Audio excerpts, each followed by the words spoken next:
menunjukkan kondisi ekonomi dan juga penerimaan neto yang setelah dikurangi dengan restitusi. Jadi secara bruto konsisten sejak bulan Maret sampai dengan sekarang kita mengalami pertumbuhan yang positif, ya, positif. Nah, kalau neto sekali lagi angkanya adalah 54,7% dibandingkan dengan outlook. Di bulan di bulan Agustus ini penerimaan neto kita negatif 3,8 karena ada faktor restitusi. Jadi selalu ada korelasi antara penerimaan bruto dan neto. Ya, di sisi PPh badan ada kenaikan untuk yang bruto, tapi ada koreksi dengan restitusi.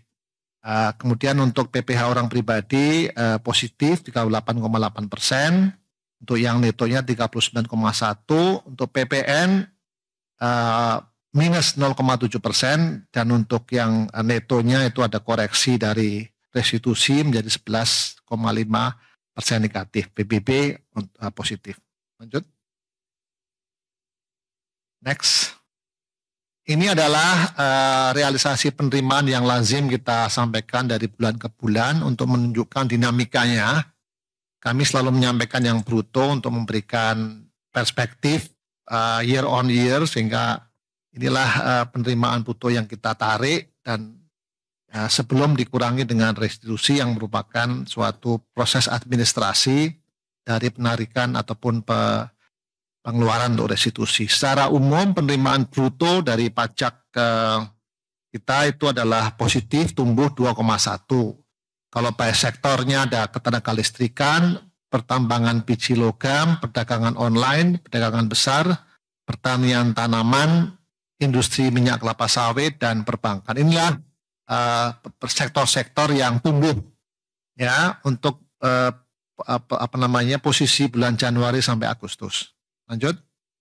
Kemudian kalau kita lihat PPh 21 itu PPh untuk gaji dan honor menunjukkan sama seperti yang pernah kami sampaikan bahwa terjadi turnaround, ya. Kalau kita lihat Januari, Mei itu masih menurun, kemudian Juni, Agustus itu mulai meningkat. Jadi kalau kita lihat Januari sampai Agustus tumbuh 2,4% dibandingkan dengan tahun yang sebelumnya. Lanjut. Ini adalah untuk PPN dalam negeri, ya. Jadi kita membreakdown PPN dalam negeri dan PPN impor.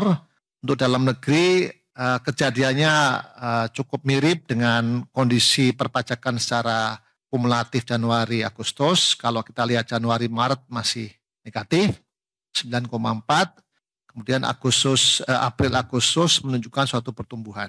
Nah, sektor-sektor yang tumbuh itu perdagangan besar, pertambangan migas, ketenaga listrikan, pertambangan biji logam, dan perdagangan online. Jadi kalau kita lihat di bawah itu tabel yang menunjukkan perbandingan periodisasi di mana Januari-Maret negatif, kemudian terjadi pembalikan di bulan April sampai Agustus meningkat 3,0%.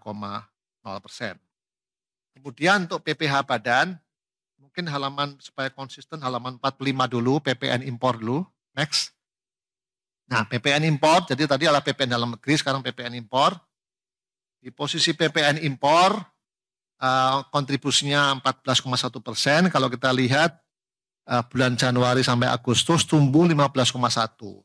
Nah, ini situasi yang memang cukup meningkat, cukup besar untuk perdagangan besar mesin, industri kendaraan bermotor, kemudian industri logam dasar mulia, perdagangan besar, dan instalasi sistem listrik. Jadi kalau ini kita lihat dari sisi komponen impornya mirip karena pertumbuhan PPN komponen impor untuk barang modal tumbuh 18,0%.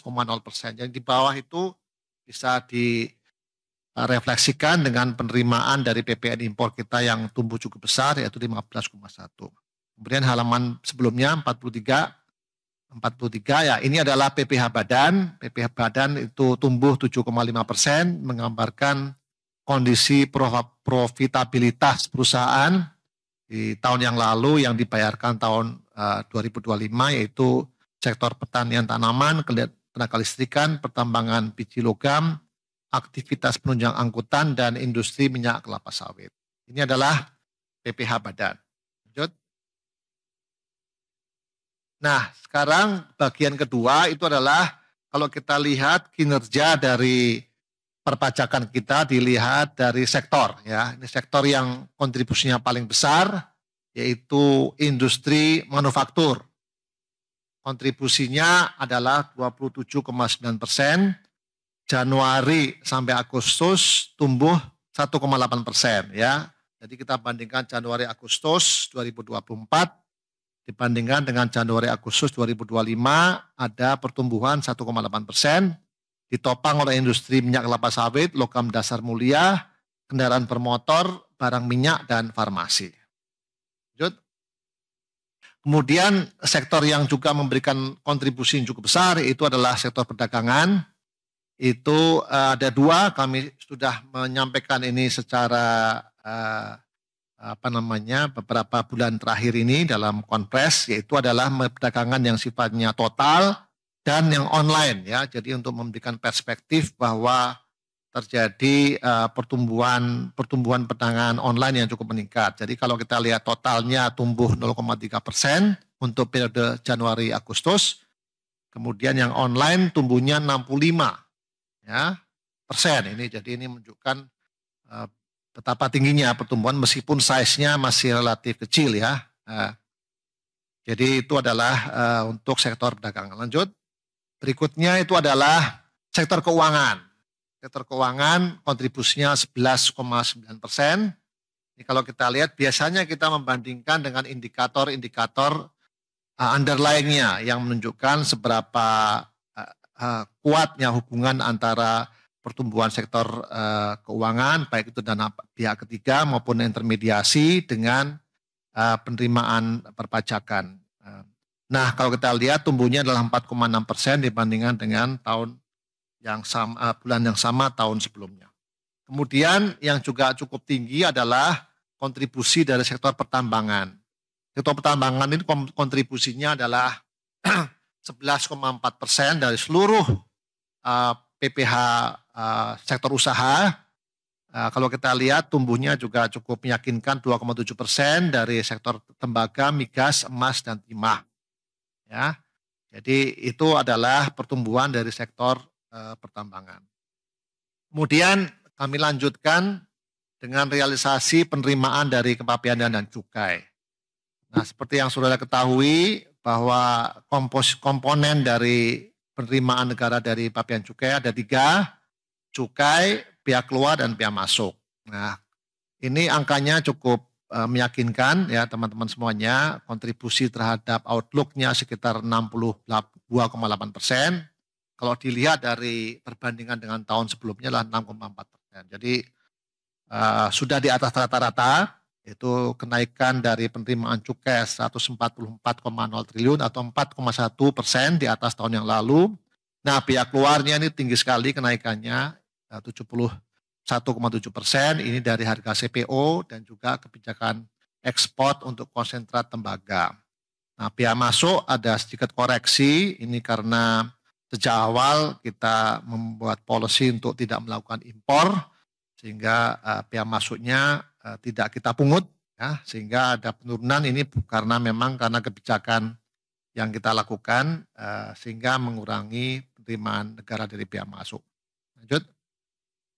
Nah, ini adalah komposisi kalau kita lihat tadi, cukai kurang lebih masih sama pertumbuhan dibandingkan tahun sebelumnya, biaya keluar tumbuhnya sangat tinggi 71%, nah biaya masuk ada kontraksi. Nah, sekali lagi ini juga didukung oleh pertumbuhan dari impor untuk golongan barang modal yang tumbuh tinggi, namun demikian kita juga melaksanakan kebijakan di bidang perdagangan untuk tidak melakukan importasi untuk bahan makanan khususnya adalah beras dan gula.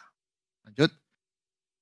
Ini adalah kalau kita lihat bulan per bulan, jadi tahun 2025 ini cukup konsisten ya kalau kita lihat. Jadi memang ada kenaikan yang naik turun karena 2024 itu adalah kondisinya naik turun cukup tajam ya.